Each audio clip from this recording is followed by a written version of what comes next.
Hey y'all, it's Megan again from Made for Mermaids, and we are sewing up a Lulu top today. This one I'm sewing the hem crop top with the low V-neck. If you want to see a high neck banded long line, I'll leave it down below. So you need to cut one front piece in your desired length and neckline, one back piece, and then you're going to need to cut a shelf bra front and shelf bra back, and then your shelf bra band, and you'll also need a piece of elastic the same length as your shelf bra band, and then some clear elastic for all of your seams. The first step is going to be sewing the shoulder seams. So you're going to place your front and back pieces right sides together and sew them together at the top shoulder with a 1/2 inch seam allowance. And you're going to do the same thing with the lining pieces, putting them right sides together with the front and back and stitching them with a 1/2 inch seam allowance. Next, it's time to sew the neckline. So you're going to take your main pieces and your shelf bra or lining pieces and put them right sides together, aligning the neckline and shoulder seams. And you're going to stitch them together with a 1/4 inch seam allowance, adding clear elastic as you sew, or you can sew the seam and go back and add clear elastic. If you're doing the V-neck, you can use your sewing machine to sew on a couple sides of the V to get a really sharp point, or you can sew it with your serger and then take it to your sewing machine and stitch just at the V so you get a really crisp V. I also like to start and stop serging at the V again just to help get a crisper V-neck. After your seam is sewn, you can take it to your iron and press the lining or the shelf bra towards the wrong side, and you can understitch or top stitch the seam if you like. The shelf bra and lining pieces are made to be smaller so it rolls to the back, so it's not necessary to do, but if you want to do that, you can.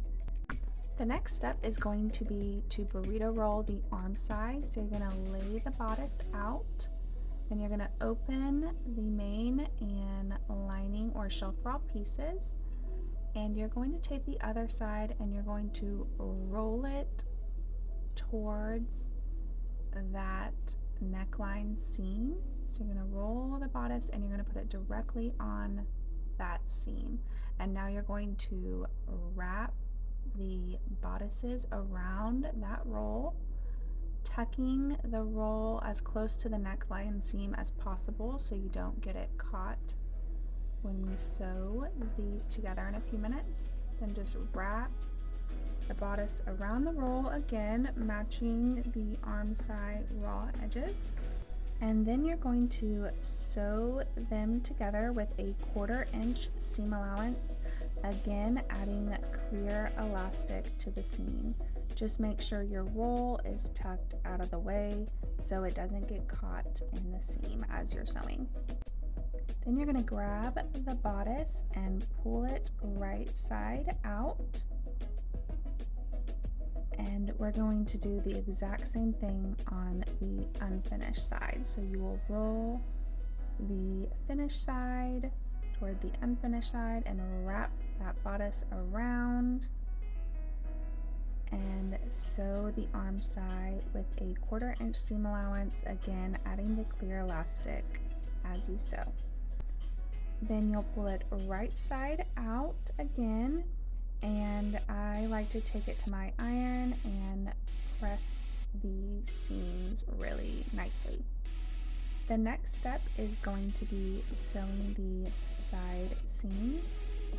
So you're going to open your bodices, so the lining and the main pieces are pulled apart, and you're going to match the front and back pieces.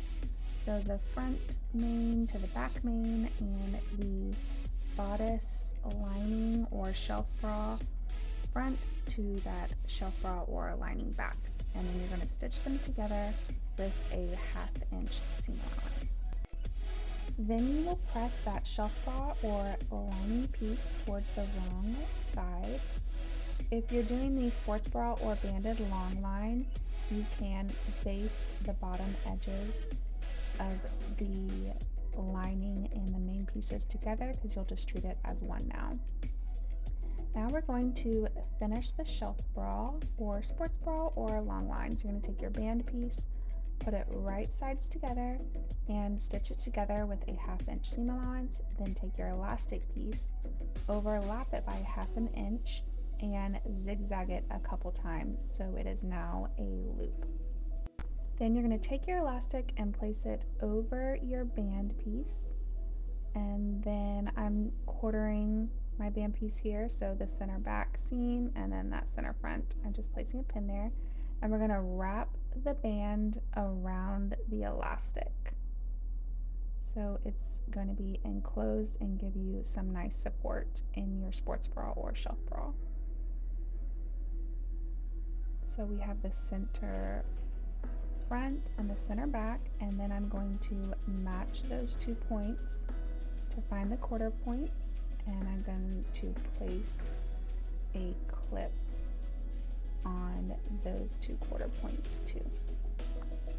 Then you're going to want to quarter your shelf bra or lining piece the same way, so you will match the side seams to find the center front and back and place a pin there.